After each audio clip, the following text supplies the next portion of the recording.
The construction of the Notre-Dame Cathedral took place during the High Middle Ages, spanning the 12th to 14th centuries. The cathedral was built on the Isle de la Cité, the historic heart of Paris. This was a pivotal period in the development of Gothic architecture and the rise of the power of the Catholic Church. The construction of the cathedral coincided with the reigns of King Louis VII and King Philip Augustus, a time of significant growth and expansion for the city of Paris. The city was undergoing a transformation, becoming an increasingly important political and economic center within the French kingdom.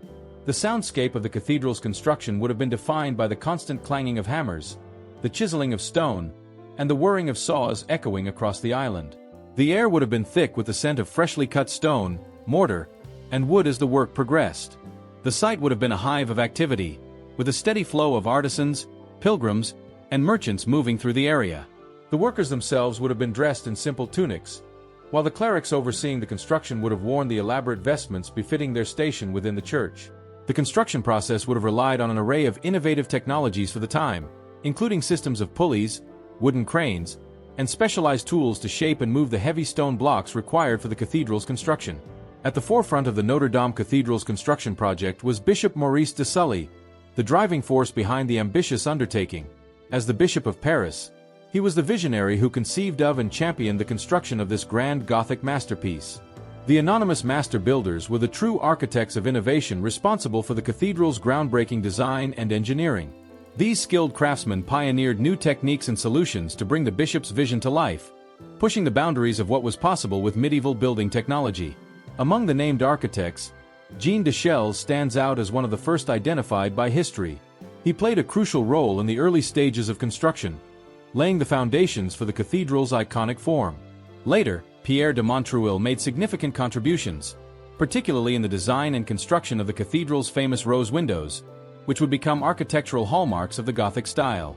Beyond the principal figures, the construction of Notre Dame relied on the labor and expertise of numerous specialized workers.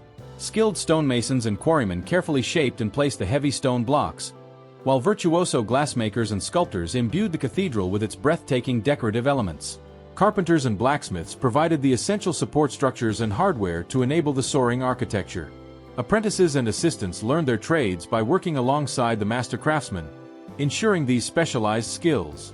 Overseeing the entire endeavor were the clerics, who monitored the construction progress and ensured the cathedral's design and execution aligned with the theological and symbolic aspirations of the church. At the heart of the Notre Dame Cathedral's construction was a reverent pursuit of architectural perfection as a manifestation of divine glory. The builders sought to create a structure that would not only be an engineering marvel, but also a physical embodiment of the grandeur and majesty of God. The cathedral's soaring Gothic design, with its intricate stone traceries, towering spires, and ethereal stained glass, was intended to inspire awe and devotion in all who witnessed it. The interplay of light, structure, and symbolism was carefully calibrated to elevate the spirit and draw the faithful closer to the divine. The construction of Notre Dame was not without its significant challenges and conflicts, both technical and logistical. The vertical nature of the Gothic architecture posed immense structural challenges, requiring the builders to push the boundaries of what was possible with the building techniques and materials available at the time. Mastering the construction of the cathedral's lofty vaults, flying buttresses, and delicate ornamentation was a constant battle against the limitations of medieval engineering. The financial pressures and tight construction timelines also created ongoing conflicts and obstacles. The cathedral's lavish design and scale required substantial resources, and the builders had to navigate the complexities of funding the project through ecclesiastical and royal patronage. Rivalries between the different guilds of specialized artisans, each vying for their craft to be prominently featured, led to creative tensions and occasional disputes that had to be carefully managed. Furthermore, as the construction progressed over decades, adjustments and revisions to the original plans were sometimes necessary, requiring the builders to adapt and innovate in the face of unforeseen challenges. The construction site of Notre Dame Cathedral was a microcosm of medieval life, with a complex social structure and a strict hierarchy that governed the daily lives of the workers. At the top of this hierarchy were the master builders, architects, and project overseers who carried the responsibility of directing the construction's grand vision. These figures were well respected, often chosen not only for their expertise in structural engineering but also for their alignment with the church's values. Below them were the skilled artisans, including stonemasons, carpenters, and ironworkers, each possessing specialized skills essential for building the cathedral's massive walls and intricate designs. These craftsmen usually had years of experience, often having trained as apprentices from a young age under the guidance of masters in their specific trade, eventually becoming journeymen and, if talented and fortunate, rising to the rank of master themselves. The daily routines on the construction site were marked by an intense rhythm, driven by a collective sense of purpose rooted in devotion and duty. Workers would start early, often at sunrise, and labor throughout the day, breaking only for meals and prayers, which were integral parts of the workday. This was a time when physical endurance was as vital as skill. The labor was strenuous, with heavy stones and materials being lifted, cut, and positioned manually. Guilds and trade corporations played a vital role in this organized structure. These guilds were not only responsible for maintaining standards of craftsmanship but also provided a sense of identity and solidarity among workers, creating a support system that allowed them to face the rigors of such ambitious projects. Guilds set rules for fair wages, established guidelines for apprenticeships, and even offered aid to injured workers and their families. Interactions between different social classes on the site added a unique dynamic to the construction environment. While the masters and church officials held authority, they still relied on the laborers and craftsmen, who brought their expertise to fulfill the cathedral's ambitious plans. This interdependence created a degree of mutual respect across classes, though social hierarchies remained clear. Some workers were temporary laborers, coming from humble backgrounds to earn a living wage, while others were permanent artisans with strong connections to the guilds. The apprentices, typically young boys, occupied the lowest ranks, learning the ropes by observing and assisting the seasoned workers in hopes of one day joining the ranks of skilled artisans. In this intricate social web, the construction site of Notre-Dame became a community, bound together by faith, tradition, and the monumental task at hand. The cathedral's construction was not just an architectural achievement, it was a testament to the collaborative spirit and the shared commitment of people from all walks of medieval society. The construction of Notre-Dame Cathedral was marked by a series of crucial events and unexpected turns that defined not only the structure itself but also the progression of Gothic architecture. In 1163, the first stone was laid, marking the official beginning of the project under the direction of Bishop Maurice de Sully, whose vision for the cathedral was grand and revolutionary for its time. This event was celebrated with much anticipation, symbolizing the spiritual and cultural ambitions of Paris as it aimed to establish itself as a major religious center. The laying of this stone initiated a building process that would take almost 2 centuries to complete, with each stage contributing to Notre Dame's status as a masterpiece of Gothic architecture. In 1177, nearly 15 years after construction began, the high altar was completed, and the first Mass was celebrated within the partially built cathedral. This was a landmark event, as it allowed the cathedral to begin serving its religious purpose even before the completion of the entire structure. The early consecration of the altar symbolized a victory for the clergy and the people of Paris, who had supported the monumental project financially and spiritually. This milestone brought a sense of accomplishment to the builders and encouraged further efforts, drawing artisans, architects, and craftsmen from all over Europe who wanted to contribute to such an ambitious project. With the high altar in use, the cathedral became an active place of worship, establishing its role in the spiritual life of Paris. Between 1220 and 1240, the construction of the cathedral's towers and the western facade took place, adding 2 iconic elements to Notre Dame's profile. These towers became central to the cathedral's identity, visible from across the city and serving as symbols of divine aspiration. This phase of construction required innovative techniques to ensure the tower's stability and aesthetic coherence with the rest of the building. It also introduced new architectural styles that would later be recognized as hallmarks of the Gothic era, including the pointed arches and flying buttresses that provided both structural support and dramatic visual impact. These architectural advancements inspired other cathedral projects across Europe, establishing Notre Dame as a pioneering influence. In the years between 1250 and 1260, the installation of the large rose windows represented another significant moment in Notre Dame's construction. These stained glass windows were designed to let light flood into the cathedral, creating a mystical atmosphere that symbolized the divine presence. The rose windows became emblematic of Gothic architecture, blending art and spirituality in a way that captivated viewers and heightened the religious experience within the cathedral. The intricate designs, vibrant colors, and sheer scale of the windows were achievements in craftsmanship and engineering, made possible by a collaboration of artists and glassmakers who pushed the boundaries of their craft. Throughout Notre Dame's construction, numerous structural adaptations and design changes were necessary due to challenges that arose. Builders encountered structural issues, especially in achieving the intended height and stability. Innovations in construction methods were made along the way, such as the development of reinforced flying buttresses, which allowed for higher walls and larger windows without compromising structural integrity. These architectural solutions not only enabled the completion of Notre-Dame but also advanced Gothic architecture as a whole. Additionally, the original plans for Notre-Dame evolved to include more elaborate designs as architectural knowledge grew and more resources became available, reflecting both the technical progress and the escalating ambition surrounding the project. This dynamic evolution of plans meant that each generation of builders contributed something unique to the cathedral, making it a living testament to the medieval spirit of creativity and devotion. The construction of Notre-Dame Cathedral represented a cultural and intellectual milestone in medieval Europe, particularly through its innovative use of architectural elements and the profound symbolism embedded within its structure. One of the most significant advancements was the development and use of the pointed or ogival arch.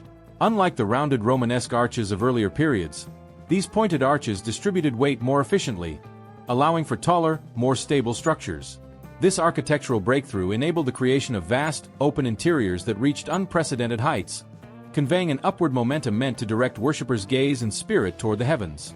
The pointed arch became one of the defining features of Gothic architecture, embodying both practical innovation and a deep spiritual symbolism of reaching toward the divine. The stained glass windows and sculptures that adorn Notre-Dame were also rich in symbolism and served a crucial role in the religious experience of medieval worshippers. The cathedral's grand rose windows, in particular, are masterpieces of stained glass art. Each panel tells a story, often depicting scenes from the Bible or saints' lives, crafted to instruct the largely illiterate populace through vivid imagery.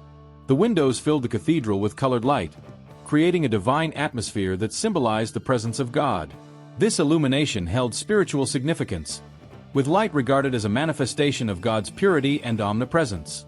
Additionally, the intricate sculptures on Notre-Dame's facade and interior conveyed moral and biblical narratives, acting as a visual Bible for worshippers.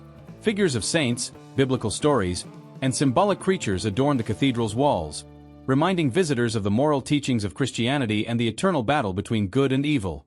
Light itself was a crucial element in Gothic architecture, especially within Notre-Dame, where it was used symbolically to create a divine space on earth. Gothic architects aimed to harness natural light to enhance the sense of transcendence within these sacred spaces. This focus on light was rooted in theological beliefs that connected divine illumination to spiritual enlightenment. The design of Notre-Dame, with its large windows and soaring interiors, was crafted to maximize natural light, creating an atmosphere that felt closer to the heavens. The interplay between light and architecture was not just an aesthetic choice but a deliberate theological statement, expressing the idea that God's light could enter and transform the human soul, much like how sunlight illuminated the cathedral's interiors. The intellectual influences behind Notre Dame's design were profoundly shaped by scholastic philosophy, a medieval school of thought that sought to reconcile faith with reason. Scholasticism emphasized a systematic approach to understanding the world, advocating the use of logic and philosophical reasoning to explore religious truths. This approach to knowledge found expression in Notre Dame's design, where architectural precision and symbolic meaning were carefully balanced. The cathedral's layout and proportions reflect the scholastic interest in order, harmony, and clarity, mirroring the belief that the universe itself was rational and divinely ordered. Scholastic thought also reinforced the use of narrative and symbolism within the architecture, treating the cathedral as both a place of worship and an intellectual monument that celebrated the compatibility of faith and reason. Mathematics and sacred geometry played an essential role in the design of Notre Dame, as medieval builders believed that mathematical precision and geometrical harmony reflected divine truth.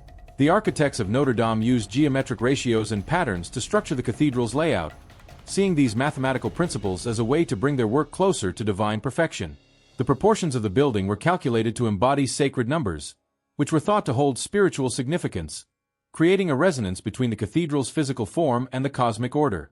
This use of geometry is evident in the cathedral's symmetrical design and the careful alignment of elements such as windows, arches, and towers. For the builders of Notre Dame, this mathematical harmony was not simply a structural tool but a way to manifest the divine order of the universe in their architectural masterpiece, infusing the cathedral with layers of symbolic meaning that invited contemplation and awe.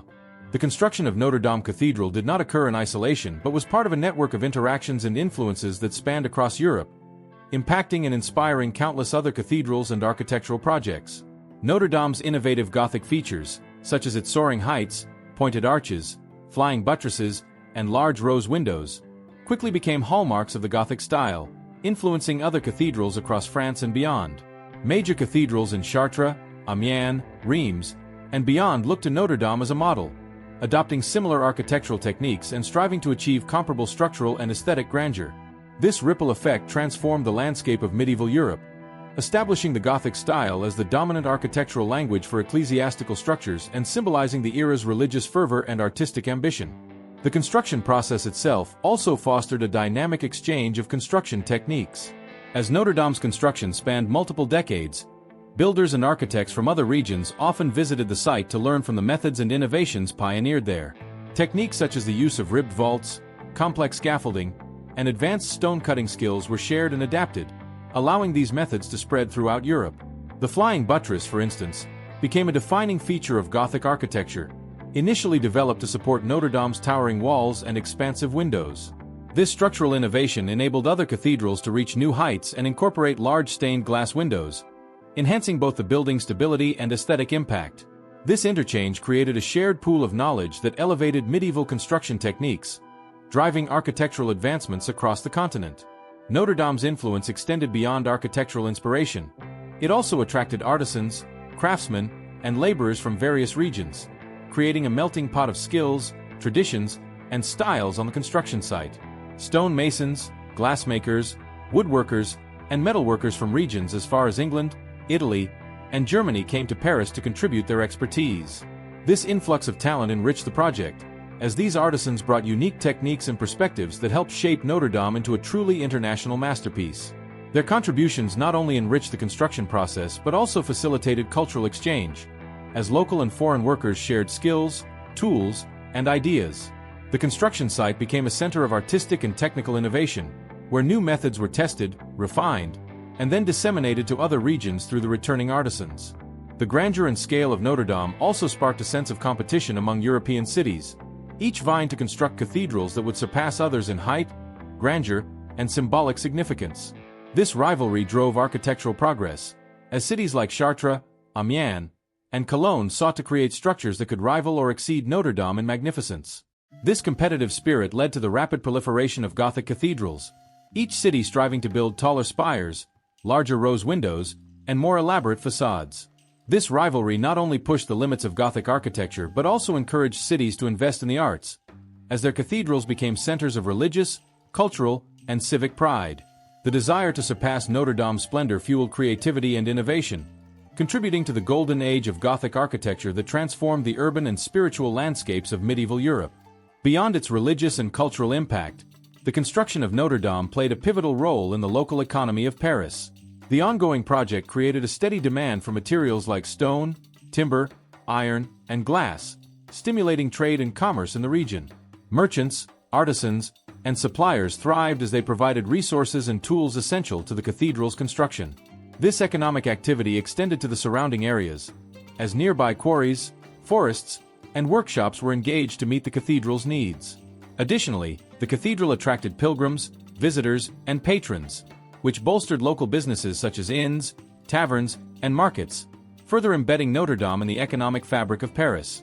The cathedral's influence on local commerce underscored the interconnectedness of spiritual and economic life in medieval society, as places of worship also served as engines of economic vitality, fostering growth and prosperity within their communities. Notre Dame thus stood not only as a spiritual beacon but also as a catalyst for economic and cultural exchange, solidifying its legacy as a cornerstone of medieval life in Paris and beyond. Notre Dame Cathedral's legacy is immense, embodying not only the architectural zenith of the Gothic style but also serving as a timeless symbol of Paris and French identity. Its towering spires, intricate facades, and breathtaking rose windows have set a global standard for Gothic architecture, influencing cathedrals and churches worldwide. The cathedral's pioneering use of pointed arches, flying buttresses, and ribbed vaults laid the foundation for architectural innovations that reverberated through Europe and beyond, establishing a new paradigm in religious architecture. Notre Dame's grandeur and structural elegance inspired countless Gothic edifices, solidifying its role as a masterpiece that defined an era and pushed the boundaries of medieval engineering. As a symbol of Paris and France, Notre Dame holds a deep connection with the national identity, embodying centuries of French history, culture, and spiritual devotion. It has witnessed coronations, revolutions, and countless historical moments, standing resiliently through times of peace and turmoil. This connection intensified during events like the French Revolution when citizens protected the cathedral despite its associations with the monarchy and clergy, revealing its role as a unifying cultural icon. Victor Hugo's novel The Hunchback of Notre Dame also sparked renewed public affection and preservation efforts for the cathedral, emphasizing its role as an irreplaceable piece of French heritage. Through wars, revolutions, and fires, Notre Dame has remained a testament to the endurance of French spirit and unity. Notre Dame's contribution to the development of architecture goes beyond aesthetics, marking a critical point in the history of building and design. The cathedral's ambitious height, combined with the vast, open interior spaces, required innovative structural solutions that transformed architectural practices. The use of flying buttresses, for example, allowed for thinner walls and larger windows, inviting abundant natural light into the space and creating a sense of divine presence. This architectural breakthrough enabled a new era in cathedral design, as engineers and builders across Europe adopted and refined these techniques, forever changing the way large-scale buildings were conceived. Notre Dame was more than a place of worship. It was a proving ground for the marriage of engineering and artistry, inspiring future generations to strive for similarly ambitious projects. Throughout the centuries, Notre Dame has survived various crises, from neglect to natural disasters, standing as a symbol of resilience. Despite the devastating fire of 2019, which caused the collapse of its iconic spire and extensive damage, the cathedral continues to endure, with restorations underway to return it to its former glory. This is only the latest chapter in Notre Dame's history of restoration and preservation, a journey that has included modifications, repairs, and enhancements, each layer adding to its complex narrative. These efforts highlight the global reverence for the cathedral, as individuals and governments have come together to preserve its structure and legacy. Each restoration reflects a commitment to protect not just a building, but a piece of humanity's shared heritage. Today, Notre Dame's significance transcends borders, resonating as a universal symbol of art, culture, and the enduring power of faith. Its majestic structure continues to inspire awe and reflection among millions of visitors each year, regardless of background or belief. Notre Dame stands as a reminder of human ingenuity, devotion, and the capacity for beauty that spans generations. Its architecture, steeped in symbolism and history, continues to invite contemplation and reverence, making it one of the most beloved monuments in the world. As modern society faces its own challenges, Notre Dame endures as a beacon of resilience and timeless beauty, connecting us to the past and inspiring hope for the future. A Notre Dame continues to fascinate us after more than 850 years. What impresses you the most about this medieval masterpiece? Leave a comment on which aspect of the construction you found most surprising. Don't forget to subscribe to Medieval Chronicles for more fascinating stories about the wonders of the Middle Ages.